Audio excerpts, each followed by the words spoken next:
नमस्कार, जय हिंद विद्यार्थी मित्रांनो। पोस्ट ऑफिस जीडीएस ग्रामीण डाकसेवक भरती 2024 तर्फा पोस्ट ऑफिस जीडीएस ग्रामीण डाकसेवकची जेव्हापासून दुसरी लिस्ट लागलेली आहे तेव्हापासून भरपूर विद्यार्थ्यांचे वारंवार एकच कमेंट होते की सर पोस्ट ऑफिस जीडीएस ग्रामीण डाकसेवकची तिसरी लिस्ट कधीपर्यंत लागणार आहे, कोणत्या तारीखपर्यंत ही लिस्ट येणार आहे आणि कट ऑफ किती जाणार आहे। आणि मी तुम्हाला सांगतो असे महाराष्ट्रातील असे डिव्हिजन आहे ज्या ठिकाणी ह्या तिसऱ्या लिस्टमध्ये कट ऑफ कमी जाणार आहे। ठीक आहे, तर ते डिव्हिजन सुद्धा मी तुम्हाला सांगणार आहे आजच्या व्हिडिओच्या माध्यमातून कोणकोणत्या डिव्हिजन मध्ये कट ऑफ जास्त लागणार आहे आणि कोणकोणत्या डिव्हिजन मध्ये कट ऑफ कमी लागणार आहे। ठीक आहे, तर महाराष्ट्रातील सर्व डिव्हिजनचा कट ऑफ मी तुम्हाला आजच्या व्हिडिओच्या माध्यमातून सांगणार आहे। आणि सेफ झोन काय असणार आहे, SC ST OBC EWS open PWD या कॅटेगरीसाठी। ठीक आहे, किती टक्के असेल तर तुमचं सिलेक्शन होऊ शकते याबद्दल सुद्धा आपण आजच्या व्हिडिओच्या माध्यमातून बोलणार आहे।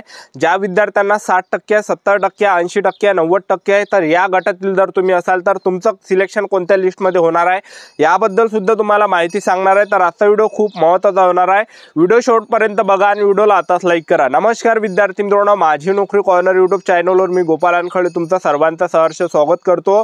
तर मित्रांनो, व्हिडिओचा थंबनेल बघून तुमच्या लक्षात आलं असेल की आपला व्हिडिओ कोणत्या टॉपिकवर होणार आहे।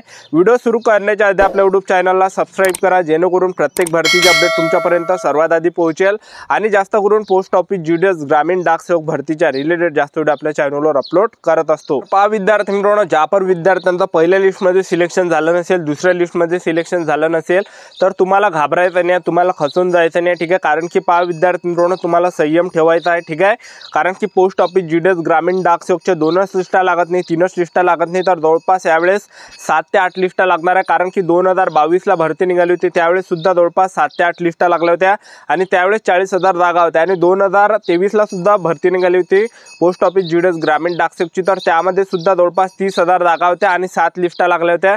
तर यावेळेस ह्या 2 भरत्यापेक्षा जास्त म्हणजे जागा म्हणजे जवळपास 40,000 प्लस या ठिकाणी जागा आहे। ठीक आहे, 44,000 प्लस जागा आहे यावर्षी, 44,270 की काही अशा जागा आहे। ठीक आहे, तर जवळपास 8 लिस्ट ज्या विद्यार्थी मित्रांनो लागणार आहे। ठीक आहे, तर आता विद्यार्थी मित्रांनो ह्या 8 लिस्ट ज्या ह्या जवळपास 31 डिसेंबर 2024 पर्यंत लागणार आहे।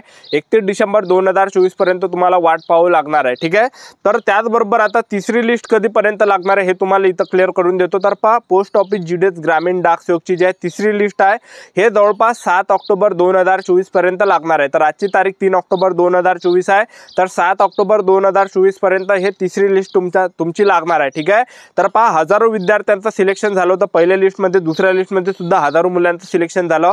तर दरवर्षी महाराष्ट्रातील हजारो विद्यार्थ्यांचं सिलेक्शन होते विद्यार्थी मित्रांनो पोस्ट ऑफिस जीडीएस ग्रामीण डाकसेवक या भरतीमध्ये। ठीक आहे, कारण की फुकटची नोकरी तुम्हाला जे कोणतं काम म्हणजे तुम्हाला कोणता अभ्यास नाही करायला लागत ना, कोणतं ग्राउंड नाही करायला लागत, डायरेक्ट सिलेक्शन आहे तुमचा 10वीच्या पर्सेंटेजवर। ठीक आहे, तर चांगली शाही ड्युटी आहे, कारण की ड्युटी सुद्धा 5 घंटे जे असते, 5-6 घंटे जे ऑफिसमध्येच काम असते, पगार सुद्धा यामध्ये 12,000 ते 29,000च्या दरम्यान असते। ठीक आहे, आता पहा विद्यार्थी मित्रांनो, ज्या विद्यार्थ्यांना 60%, 70%, 80%, 90% ह्या गटातील जर तुम्ही असाल तर कोणकोणत्या डिव्हिजनमध्ये कट ऑफ ह्या एवढा जाणार आहे, 60%, 70%, 80%, 90%, तर एवढा कट ऑफ कोणत्या लिस्टमध्ये लागणार आहे हे क्लिअर करून देतो।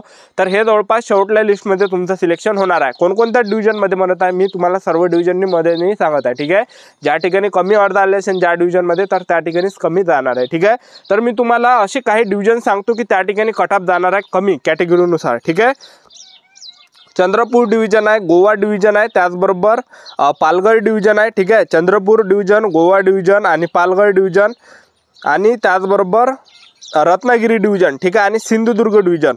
ठीक आहे, तर बाकी हे जे 3 डिव्हिजन आहे, पालघर झालं, पालघर डिव्हिजन झालं, त्याचबरोबर चंद्रपूर डिव्हिजन झालं आणि गोवा डिव्हिजन झालं, तर या डिव्हिजनमध्ये कट ऑफ कमी जाणार आहे तिसऱ्या लिस्टमध्ये। ठीक आहे, म्हणजे पहा तुम्हाला जर समजा या ठिकाणी SC ST OBC EWS open कॅटेगरीचे असाल तर जवळपास या ठिकाणी 87, 88 ते 93च्या आसपास या ठिकाणी कट ऑफ जाणार आहे। ठीक आहे, तर ज्यांना जे एसटी कॅटेगरी आहे आणि ईडब्ल्यूएस कॅटेगरी ह्या कॅटेगरीचा कट ऑफ ह्या कमी जाणार आहे। ठीक आहे, ईडब्ल्यूएस आणि एसटी कॅटेगरीचा। ठीक आहे, म्हणजे 88 वर सुद्धा सिलेक्शन होऊ शकते, 87 वर सुद्धा सिलेक्शन होऊ शकते, 90 वर सुद्धा सिलेक्शन होऊ शकते। ठीक आहे, आणि पीडब्ल्यूडी कॅटेगरीचे असाल तर 80 ते 85च्या दरम्यान जाणार आहे ह्या कॅटेगरी ह्या ठिकाणी। ठीक आहे, तर खूप कमी कट ऑफ या ठिकाणी जाणार आहे। ठीक आहे, तर म्हणजे जवळपास 87च्या 94च्या आसपास या ठिकाणी कट ऑफ जाणार आहे. 87 ते 84च्या दरम्यान असेल तर मुलांचं सिलेक्शन होणार आहे या तीन डिव्हिजनमध्ये, चंद्रपूर डिव्हिजन,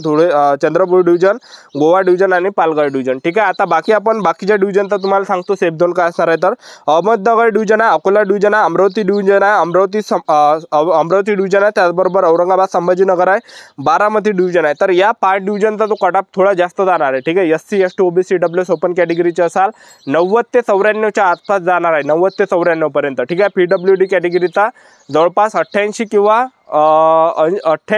85च्या आसपास सुद्धा जाऊ शकतो. ठीक आहे. त्यानंतर आपण बीड डिव्हिजन आहे, भुसावळ डिव्हिजन आहे, बुलढाणा डिव्हिजन आहे, त्यानंतर धुळे डिव्हिजन आहे. तर या 4 डिव्हिजनचा बीड झाला, भुसावळ, बुलढाणा, धुळे. तर या 4 डिव्हिजनचा जो कडाप आहे SC ST OBC EWS open कॅटेगरीचे असाल तर जवळपास 89.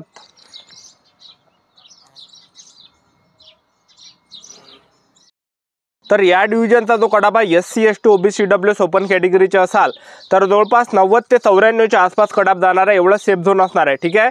आणि PWD कॅटेगरीचा 85 ते 90च्या आसपास जाणार आहे आणि EWS आणि ST कॅटेगरीचे असाल तर कमी जाणार आहे, 90-91 पर्यंत. ठीक आहे. त्यानंतर जळगाव डिव्हिजन आहे, कराड डिव्हिजन आहे, कोल्हापूर डिव्हिजन आहे, मालेगाव डिव्हिजन आहे.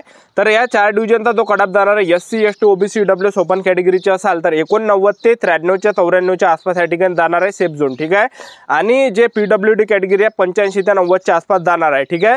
तर एवढाच कटाप जाणार आहे. त्याचबरोबर ST आणि EWS कॅटेगरीचा 90-91 सुद्धा सिलेक्शन होणार आहे, 90-91. ठीक आहे. त्यानंतर आपण या ठिकाणी मुंबई सिटी नॉर्थ आहे, मुंबई सिटी साऊथ आहे, नागपूर सिटी आहे, नागपूर मोफसिल आहे. तर या 4 ठिकाणी जो कटाप आहे SC ST OBC EWS open कॅटेगरीचे असाल 90 ते 94च्या आसपास या ठिकाणी जाणार आहे आणि PWD कॅटेगरीचा 85 ते 87च्या आसपास या ठिकाणी जाणार आहे आणि EWS आणि ST कॅटेगरीचे असाल तर 90-91 सुद्धा सिलेक्शन तुमचं पक्का आहे. ठीक आहे. त्यानंतर आपण या ठिकाणी नांदेड आहे, नाशिक डिव्हिजन, नवी मुंबई, उस्मानाबाद. तर पहा Nanded division, Nashik division, Navi Mumbai division, Osmanabad division. तर या ठिकाणी जो कडाप जाणार आहे SC ST OBC EWS open या कॅटेगरीचा जो कडाप जाणार आहे जवळपास 91 ते 94च्या आसपास या ठिकाणी जाणार आहे आणि PWD कॅटेगरीचा जो आहे 84 ते 90च्या आसपास या ठिकाणी जाणार आहे. ठीक आहे. एवढा कटाप जाणार आहे. त्यानंतर आपण या ठिकाणी बघितलं पंढरपूर डिव्हिजन आहे, परभणी डिव्हिजन आहे. पंढरपूर आणि परभणी डिव्हिजनचा जो कटाप आहे SC ST OBC EWS open कॅटेगरीचे असाल तर 91 ते 94च्या आसपास जाणार आहे. PWD असाल तर 84 ते 90च्या आसपास या ठिकाणी जाणार आहे. ठीक आहे. त्यानंतर आपण या ठिकाणी बघणार आहे पुणे सिटी ईस्ट आहे, पुणे सिटी वेस्ट आहे आणि पुणे मोफसिल आहे. Pune city east, Pune city east division, Pune city Mofussil, त्याचबरोबर पुणे सिटी वेस्ट. तर या ठिकाणी जो कडाप आहे SC ST OBC EWS open कॅटेगरीचे असाल तर जवळपास या ठिकाणी 89 ते 94च्या आसपास या ठिकाणी जाणार आहे आणि EWS आणि ST कॅटेगरीचे असाल तर 90वर सुद्धा सिलेक्शन होणार आहे. PWD कॅटेगरीचा जो जाणार आहे हा जवळपास 84 ते 90च्या आसपास या ठिकाणी जाणार आहे. ठीक आहे. तर एवढंच जाणार आहे. त्यानंतर रायगड डिव्हिजनचा जो कडाप आहे SC ST OBC EWS open कॅटेगरीचे असाल 91 ते 94च्या आसपास जाणार आहे SC ST OBC EWS open कॅटेगरीचा. ठीक आहे. आणि PWD कॅटेगरी 85 ते 90च्या आसपास या ठिकाणी जाण्याची शक्यता आहे. त्यानंतर आपण या ठिकाणी बघितलं PWD. ठीक आहे. त्याचबरोबर रत्नागिरीचं जर आपण बघितलं तर रत्नागिरी डिव्हिजनचा जो कडाप आहे हा SC ST OBC EWS open कॅटेगरीचे असाल तर जवळपास या ठिकाणी 90 ते 94च्या आसपास या ठिकाणी कटाप जाणार आहे. ठीक आहे. जे ST कॅटेगरी आहे, EWS कॅटेगरी आहे 91-90वर सुद्धा तुमचं सिलेक्शन होणार आहे आणि जे PWD कॅटेगरी आहे तर 85 किंवा 90च्या आसपास या ठिकाणी कटाप जाणार आहे. तर एवढाच कटाप या ठिकाणी पोस्ट ऑफिस GDS ग्रामीण डाक सेवकचा 3ऱ्या लिस्टचा या ठिकाणी जाणार आहे. ठीक आहे. तर एवढाच या ठिकाणी सेफ झोन असणार आहे. तर पहा विद्यार्थी मित्रांनो, तुम्हाला जर संयम ठेवायचा आहे शेवटपर्यंत, कारण की पोस्ट ऑफिस GDSच्या 8 लिस्ट लागणार आहे. 31 डिसेंबर 2024 पर्यंत ह्या 8 लिस्ट लागणार आहे. ठीक आहे. तर ही होती संपूर्ण महत्त्वाची माहिती की पोस्ट ऑफिस GDS ग्रामीण डाक सेवकची 3री लिस्ट कधीपर्यंत लागणार आहे, कटाप किती लागणार आहे, सेफ झोन काय असणार आहे. तर आजचा व्हिडिओ आवडला असेल तर व्हिडिओला लाईक करा, शेअर करा, सबस्क्राईब करा. आजच्यासाठी इथंच थांबतो. भेटूया नेक्स्ट व्हिडिओमध्ये. जय हिंद.